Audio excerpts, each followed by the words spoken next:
plug it into a squawk box and collect the cast and crew and sit there and watch the scene. And I don't, you know, like fucking assemble. I fine cut the shit out of it. So that by the time it's time to show people, it looks like the movie. I don't want it to be like, this is a general idea, like this is what I was thinking.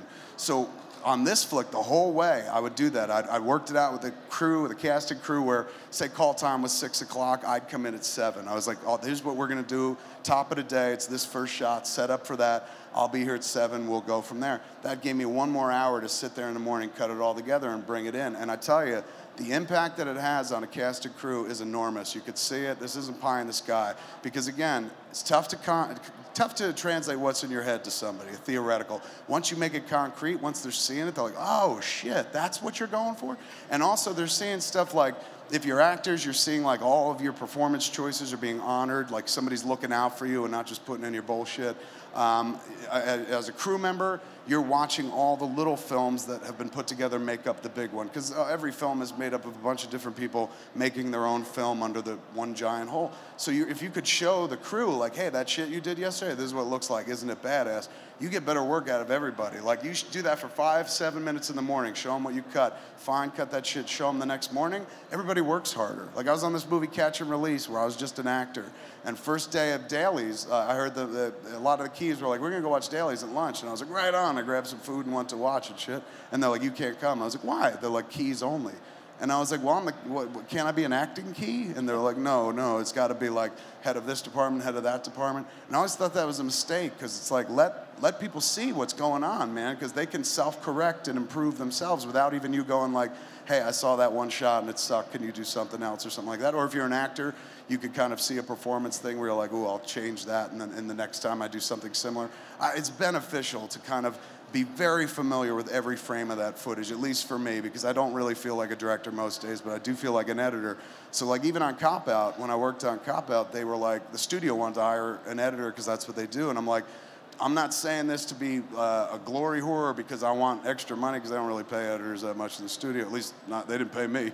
But I said, listen, man, it's better for this movie if I know every frame of footage. Like, you want me involved intimately with this footage. That's how that's my process, that's how I direct. And so they were like, okay, and I got to cut that while we were shooting as well. And it was, even on that, I mean, it didn't really help in that instance, but even in that movie, it was kind of essential to just always be in the dirt, hands on that footage, know every fucking frame, because if you're the editor slash director, it's your gig, you know, it's game's on your stick, you don't really want to fucking lose it. And it's now, because of this shit, you can actually kind of execute forward your vision. It used to just be like, I'm shooting it, hand it off to an editor, sit there behind the editor and be like, try this, try this, try this. If you're a director who edits their own stuff, this just makes it better. This just makes it so much easier. And over the years, this hands down made me a better filmmaker, because I was more daring, I would try more shit, I could see my shit laid out and how it was and what it was versus what I saw in my head before I shot it, and I could improve and kind of strive for a better look. Like on this flick, the workflow and Avid are responsible for the look. You know, the mobility of the Reds and the Canons are fantastic, but the fact that I was able to get that footage immediately and cut what was in my head, it's no downtime. The EDL's here, so when I hit the deck, I just light up and start fucking cutting. It's all fucking there, it's ready to go. And so by the end of an hour, I'm like, ta-da, it's all ready. Well, as a writer, they always talk about editing being the final rewrite. Mm-hmm. Have you found in these situations, since you are cutting on set, that it could actually alter the story? Because you have that freedom as the writer. Yeah, very much so. And it's happened a few times where you kind of move elements around. You know, you can't ever change the story completely, but you can change definitely big elements of it. I mean, we made that movie Jersey Girl, and in the original flick, I think Jennifer Lopez died at the half-hour mark.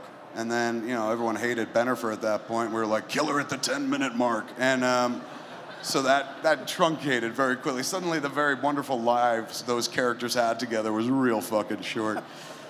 Nice. So the Red State is a story you've been wanting to tell for a while. And I don't know if originally this is how you saw it playing out. I mean, what was it, like 4 years ago you started coming up with this idea? 4 years ago, yeah, I started writing. I wrote Zach and Miri Make a Porno, and then I sent it off to Rogan. I was waiting to see if he was going to do it or not. And I was sitting by the phone a lot. There was like 3 days where I'd wake up and like just literally wait for the phone. I felt like a girl in high school. So I was like, I gotta really rocket. Who am I kidding? I felt like a boy in high school. A fat boy. So to preoccupy myself, I was like, you know what, I'm gonna start writing Red State, because it was something I'd had in my head for a little while. And so it was kind of written over the course of 3 days as an exercise to like, Zack and Miri is real fun and kind of fluffy, and this was like it's a pretty grim flick. There's some funny stuff in it, but it is pretty bleak across the boards. So it took us a long while to find money to make it, because it was so fucking bleak. And when we finally found the cash, we found about $4 million to make it. It was a $5 million budget. We got $1 million back from the state of California with the rebate incentive program, so it was about $4 million bucks. And on day 4 of the movie, we were sitting around shooting, and looking around, everybody's cinching the belt to make it happen. Like, people took cut rates. I didn't get paid. A lot of people who need to pay families or cover families and shit like that were taking bargain basement rates, because we were low budget and shit. And you're looking at everybody pull together and do it like that, and you just think about the future when you sell the movie and somebody's going to spend so much money marketing it. And I'm like, we could have used that money marketing. If somebody spends $10 million, $20 million to open this movie, that costs $4 million, that just started bumming me out, where I'm like, I could use that money now to make a better movie, but instead, you're just gonna spend it on newspapers and fucking TV. So at that point, I was like, maybe we could take it out ourselves and try a different means of exhibition that doesn't require spending so much money to make people aware of the movie. Like, we got a nice following for the stuff we do. I felt like with a budget that low, we could just go directly out to them, advertise it through Twitter, hit them on our podcast and shit. So we did this tour. It was kind of testing that out. It was a kind of word-of-mouth tour. And it was neat. We found out, you'd sit there at the end of the night and you'd ask people, how many people are here because of like Smodcast? They heard an ad on smodcast.com, 85, 90% of the audience. And at that point, you're like, we're right. Like, we didn't really need to go beyond our audience. Our audience will just show up and support the flick. So right now, we're done with the first tour. We're setting up the next tour, which is kind of exciting to me. The first tour is like a lot of big theaters and stuff, like untraditional places for movies to be shown. Like, we kicked it off at Radio City Music Hall, and they don't show movies there very often. The next tour we're doing, though, I'm really excited about, is this mom and pop theater tour. It was, I think, on Zack and Miri. It was definitely Zack and Miri. Right before the movie came out, we were in Pittsburgh. That's where we shot it. And there's a theater called the Oaks Theater, and we screened it there as like a local screening before it came out, just to thanks Pittsburgh kind of thing. Not so much cast and crew, but people that were around, lived in the area. And after the movie was done, the chick who managed the theater was like, can you make sure that this comes here when it opens? It was opening in like 3 weeks or something. And I said, yeah, no problem. We screened here. I'm sure it'd be fine. And she was like, no, we don't always get everything that screens here. Like, you coming through here, that's the only reason the movie came here. We won't get this. And I was like, you're out of your mind. There's Weinstein Company posters in the hallway here. I'll talk to them. Everything will be fine. I went back to Weinstein. I was like, can you make sure that the Oaks gets a print to play? Like, they want to play it, and they think it'd be really fun and stuff, and they think they got an audience, and they were just like, they don't earn enough per screen for us to do that. And I'm like, you're kidding. And they're like, no, so we're not gonna. And that's the thing that's always bugged me about this business. They're like, there are plenty of interested and interesting people right here, but they're always reaching beyond them for somebody else, like some mystical, mythical dollar that's better than the dollar that's right in front of them with a supportive fan base. So for me, I was like, let's take the fucking movie, this movie particularly, to all those theaters, because you got a bunch of single screen mom and pop houses, like screens that are 430 to 500 seats in college towns, everywhere. Not every place is a multiplex. And that's just a cool way to watch the movie, man. How many cities do you think you'll do for that one? I don't know. Like, for us, like, we wouldn't organize it the way we're doing, like we did the other tour, where it's like, here's 15 dates locked in cement. Being that it's a movie theater, and being that, like, we have the following we have online, we could be pretty nimble and be like, okay, it's Monday, 5 days from now, we're deciding we're going to show Red State at the Oaks in Pittsburgh. Who's in? And boom, sell it, hopefully sell it out, and go. The ticket price would be cheaper than it was on the last tour, I think. But also, it's just, it's kind of like flash mob screening, where it's just like, hey, it's going to be here, and everyone fills up. And then you do it at your leisure, more so than like, we got to schedule this out and make sure that the prints go here and the money goes here. It's just, for me, I wanted to stay involved. Like, I always thought of movies as kind of plays, you know? And I mean, they're just cinematic plays.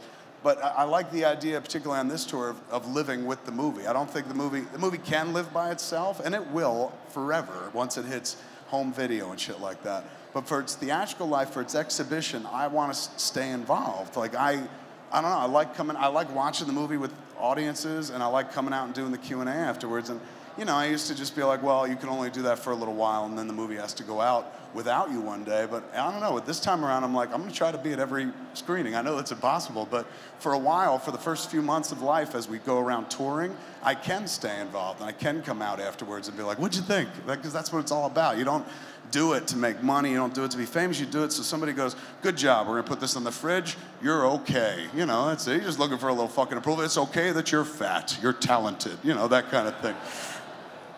Not you. Yeah, that's okay, I'm used to that.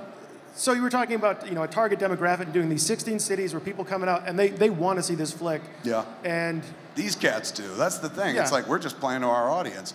And some people criticize you for that. They're going, well, he's just playing to his audience. I'm like, Rolling Stones just play to their audience. You know, Steven Spielberg just plays to his audience. They just happen to be bigger and shit. They're always kind of dismissive about my audience. They're like, oh, they're all reprobates. No, they're not, man. Not at all. I've seen, like, them. My mother's part of the audience. She knows a reprobate. Sometimes. But, so I don't know. I see. For me, when they say, "Oh, his audience showed up," I'm like, "Yeah, his audience showed." Like that delights me. Like they're still there. That they still give a shit. But with a film that's not technically released yet, that's almost like a 16-city test screening. I mean, I saw you tweeting from each show, and you're like, "I'm finding new ways to cut this film." Yes, I did. Like basically between the Sundance screening and the tour, I cut out about 7 minutes from the movie. And I thought I was pretty much done. But on the tour, you watch it like 15 times with audience. And I watched it. It wasn't like I was smoking in the back and then come out for a Q&A. Like I just sat there and listened to every nuance, every vibe. There's little spaces, nothing big, but I found like easily 20 seconds that I want to go back and take out. Little stupid shit, like why did I wait so long for John Goodman to close a folder? Like I should have went out like before he closed the folder. Stuff like that, that when you've watched it enough, you're like, oh, I want to change that, change that. So back in the day, I used to be like, hey man, there's only one edit, we did it, and we never go back, because if you go back, it's admitting failure in some way.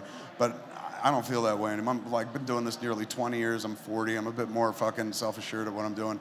So I feel like, hey, if I find a way to make this movie better now, I'm gonna do it, because once it hits home video, that's it. That's the way it lives forever, pretty much as the flick. So I still got a lot of bites at the apple left if I wanna continue to tweak and perfect it. And I think that's what most filmmakers feel. I mean, like I said, early in my career, I was way lazy, like, no, this is fine, it'll pass muster.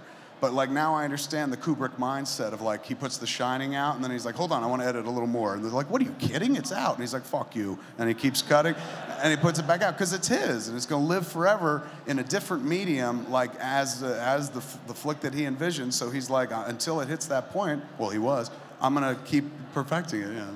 Was that the hardest thing for you, an editor, is finishing, is saying, listen, I'm done? Are you constantly saying, is just one more tweak I got to make? Yeah, I'm not precious about my shit. Like some cats get real precious about the material, but I've learned very early on. We made Mallrats, right? And the first cut of Mallrats we test screened. Movies called Mallrats, they didn't step through the doors of the mall until the 35-minute mark. And I remember the whole time I was making it, I was like, you can make a 2-hour comedy set in a mall, you know? And people were like, yeah, get it to the mall. So essentially, we learned right away, like all that shit that happened beforehand that I thought was the movie wasn't the movie. We had to get him to the mall as quickly as fucking possible. And at that point, I got rid of the whole, like, oh, but this is precious. This is the whole story. I've learned on every flick, there's always some scene, at least this, for me as the writer as well, there's always some element, some scene, some line, some character, some moment where you're like, this is it. If this sums up the entire fucking movie. This is the most important element in the whole, the hub at which all the spokes emit. Invariably, you shoot it, it's the first fucking thing that gets cut. So I'm one of those cats, I kill the babies left and right. I have no problem where people are like, you love that scene. I'm like, not anymore, out it goes. So I've never had a problem with that. And now I've gotten rid of even the inhibition of like, oh my God, I screened it once already and then I'm gonna change it. Isn't that admitting failure? But I'm like, nah, I think it'd be more of a failure if I just kind of didn't do anything even though I wanted to, because I didn't want to admit like, oh, I wasn't right the first time or there was more work to do or something like that. The older you get, the more you're okay with that kind of shit. The older you get, the more happy or content you are to fail, because you realize that failure is just success training. It's like, if I don't get it right this try, fucking step away, because next try I'm gonna explode when I get it right, so it's kind of like that.